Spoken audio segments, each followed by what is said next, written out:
महाभारत दुनिया का सबसे बड़ा महाकाव्य ग्रंथ है, जिसे भारत का सबसे ऐतिहासिक और दार्शनिक ग्रंथ माना जाता है। हिंदुओं के इस प्रमुख काव्य ग्रंथ को हिंदू धर्म में पंचम वेद माना जाता है। महर्षि वेद व्यास ने समस्त विवरणों के साथ महाभारत ग्रंथ की रचना की थी। हिंदू धर्म में मान्यता है कि महाभारत में उल्लेखित घटनाएं सत्य और प्रामाणिक है, लेकिन दुनिया में बहुत से ऐसे लोग हैं जो इसमें घटी घटनाओं को काल्पनिक मानते हैं। महाभारत सच है या झूठ, ये उलझन अक्सर लोगों के बीच में रहती है, लेकिन आज हम कुछ पुरातात्विक और वैज्ञानिक सबूतों के आधार पर साबित कर देंगे कि महाभारत सच है। तो चलिए फिर जान लेते हैं महाभारत से जुड़े उन सबूतों को। चलिए शुरू करते हैं।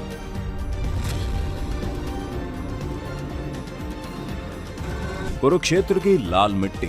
दोस्तों, ये तो हम सभी जानते हैं कि महाभारत का युद्ध कुरुक्षेत्र में हुआ था, जो आज भी हरियाणा राज्य में स्थित है। कहा जाता है उस समय तबाही ला देने वाले युद्ध में बहे खून की वजह से वहां की धरती लाल हो गई थी।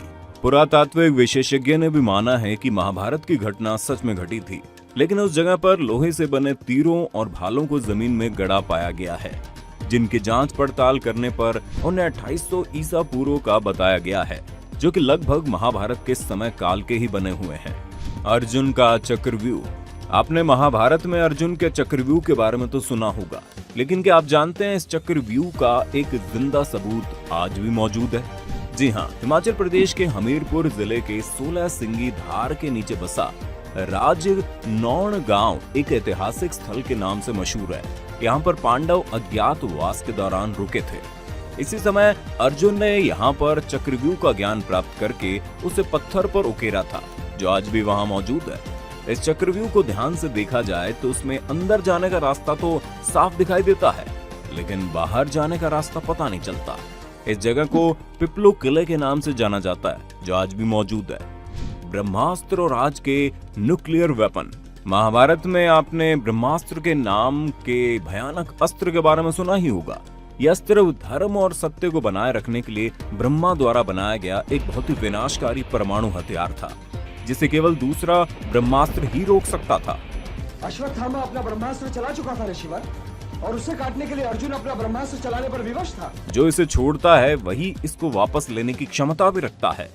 रामायण में भी लक्ष्मण ने जब मेघनाद पर ब्रह्मास्त्र से प्रहार करना चाहा, तो भगवान श्री राम ने लक्ष्मण को ये कहकर रोक दिया कि अभी इसका उपयोग करना सही नहीं है, क्योंकि इससे सारी लंका तबाह हो जाएगी और बेकसूरों की जान चली जाएगी। इस प्रकार ये अस्त्र रामायण और महाभारत के काल में किसी गिने चुने योद्धाओं के पास ही होता था। रामायण में ये अस्त्र लक्ष्मण के पास था और महाभारत में ये द्रोणाचार्य, अश्वत्थामा, कृष्ण, युधिष्ठिर, कर्ण और अर्जुन के पास था। यह अस्त्र पूरी दुनिया को तबाह करने की ताकत रखता है। माना जाता है ये अचूक और ब्रह्मांकर होता था। अब आप सोच रहे होंगे मैं ये क्यों बता रहा हूँ। असल में इसकी प्रामाणिकता तब सामने आई जब अमेरिका ने जे रॉबर्ट ओपेनहाइमर को परमाणु बम बनाने को दिया। उस दौरान रॉबर्ट ने महाभारत काल के ब्रह्मास्त्र की संहारक क्षमता पर शोध किया। 1939 से 1945 के बीच अमेरिका के वैज्ञानिकों की एक टीम ने इस पर काम करना शुरू किया और 16 जुलाई 1945 को इसका पहला परीक्षण किया गया।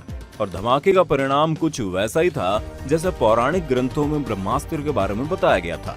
इस परीक्षण के बाद वैज्ञानिकों ने भी माना कि इस तरह का अस्त्र महाभारत में इस्तेमाल किया गया था। इस बम के सफल परीक्षण करने के बाद रॉबर्ट गीता का श्लोक पढ़ते हुए रोने भी लगे थे, जिन्होंने आज के परमाणु बम का आविष्कार किया। और वैज्ञानिक खुद इस बात को मानते हैं कि महाभारत हुआ और हमारे देश के कुछ धर्म विरोधी लोग हमारे इस महान इतिहास और धर्म युद्ध को एक कहानी मात्र मानते हैं। भगवान श्री कृष्ण की द्वारका नगरी। भगवान श्री कृष्ण द्वारका के राजा थे और महाभारत में इस बात की जानकारी मिलती है कि ये नगरी जलमग्न हो गई थी, यानी पूरा नगर ही पानी में समा गया था। लेकिन आपको जानकर हैरानी होगी कि पुरातत्व विभाग को गुजरात के पास समुद्र के नीचे एक पुराना शहर मिला है और इसके प्रमाणों से पता चलता है कि वही द्वारका नगरी है जिसका उल्लेख महाभारत में किया गया है। तो आपको क्या लगता है, क्या ये वाकई में श्री कृष्ण की ही द्वारका नगरी है या महज एक अफवाह? कमेंट करके हमें जरूर बताइए। केदारनाथ और पशुपतिनाथ मंदिर। पौराणिक कथा के अनुसार जब महाभारत के युद्ध में पांडवों द्वारा अपने रिश्तेदारों का रक्त बहाया गया, तब भगवान शिव उनसे बेहद क्रोधित हो गए थे। ऐसे में श्री कृष्ण के कहने पर सभी पांडव भगवान शिव से माफी मांगने के लिए निकल पड़े। गुप्त काशी में पांडवों को देखकर भगवान शिव वहां से विलुप्त होकर एक अन्य स्थान पर चले गए। आज इस स्थान को केदारनाथ के नाम से जाना जाता है। शिव का पीछा करते हुए पांडव केदारनाथ भी पहुंच गए, लेकिन भगवान शिव उनके आने से पहले ही भैंस का रूप लेकर वहां खड़े भैंसों के झुंड में शामिल हो गए। पांडवों ने महादेव को पहचान तो लिया, लेकिन भगवान शिव भैंस के रूप में ही भूमि में समाने लगे। इसी पर भीम ने अपनी ताकत के बल पर भैंस रूपी महादेव को गर्दन से पकड़कर धरती में समाने से रोक दिया। तब भगवान शिव को अपने असल रूप में आना ही पड़ा और फिर उन्होंने पांडवों को क्षमादान दे दिया। लेकिन भगवान शिव का मुख तो बाहर था, लेकिन उनका देह केदारनाथ पहुंच गया था। बता दें कि इसके बाद जहां उनका देह पहुंचा वो स्थान केदारनाथ और उनके मुख वाला स्थान पशुपतिनाथ के नाम से प्रसिद्ध हुआ। ये दोनों मंदिर आज भी वहीं मौजूद है, और अगर ये मंदिर हैं तो फिर महाभारत भी हुआ था। लाक्षागृह। महाभारत काल में लाक्षागृह की भी महत्वपूर्ण भूमिका मानी गई है, क्योंकि कौरवों ने पांडवों के लिए लाक्षागृह बनवाया था, जिसमें उन्हें जलाने की साजिश रची गई थी। लेकिन सुरंग के माध्यम से पांडव निकलकर बाहर आ गए थे।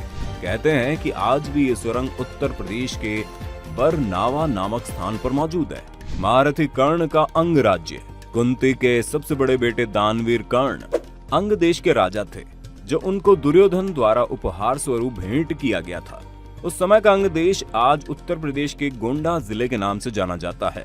साथ ही जरासंध द्वारा अपने राज्य के कुछ हिस्सों को कर्ण को दिए जाने की बात भी कही जाती है, जो आज बिहार के मुंगेर और भागलपुर जिले के नाम से जाने जाते हैं। इन स्थानों में कितनी सच्चाई है, इसका अंदाजा आप इसी बात से लगा सकते हैं कि इन राज्यों का स्थान आज भी वही है जहां कल था, और इन्हें चाहकर भी बदला नहीं जा सकता है। गीता।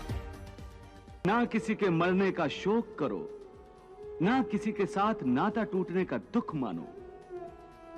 वैसे भी मेरी माया इतनी प्रबल है अर्जुन, कि जिन्हें तू समझता है कि तेरी मृत्यु के बाद शोक करेंगे, सारा जीवन रोते रहेंगे, वो भी असत्य है। मित्र 4 दिन रोता है, भाई 10 दिन रोता है, पत्नी उससे अधिक रोती है, माता सबसे अधिक समय तक रोती है, परंतु सबके आंसू धीरे धीरे सूख जाते हैं और उन आंखों में फिर से नए नए सपनों की रोशनी चमकने लगती है। हिंदू धर्म में प्रमुख ग्रंथ के तौर पर भगवत गीता को देखा जाता है। आपने अगर कभी गीता पढ़ी होगी तो आप ये बात अच्छी तरह से जानते होंगे कि गीता के वचन कोई सामान्य व्यक्ति नहीं लिख सकता है। ये बात तो सभी जानते हैं कि गीता के वचनों को श्री कृष्ण ने महाभारत में अर्जुन को सुनाया था, और अर्जुन थे तो फिर भी पांडव, और पांडव थे तो फिर महाभारत भी हुआ था। दोस्तों, वैज्ञानिक खुद इस बात को मानते हैं कि महाभारत हुआ, और हमारे देश के कुछ धर्म विरोधी लोग हमारे इस महान इतिहास और धर्म ग्रंथ को एक कहानी मात्र मानते हैं। ये सबूत उन तमाम लोगों के लिए हैं जो इसे महज एक कहानी मानते हैं। आपको क्या लगता है, ये कहानी है या हकीकत? हमें कमेंट में बताइए। अगर आज की ये वीडियो आपको पसंद आई हो तो इसे लाइक करने के साथ साथ अपने दोस्तों और रिश्तेदारों के साथ शेयर जरूर कर दें। अगर आप ये वीडियो YouTube पर देख रहे हैं तो चैनल को सब्सक्राइब करके बेल आइकन दबा दें, और अगर Facebook पर आप ये वीडियो देख रहे हैं तो Facebook पेज को जल्दी से लाइक करें।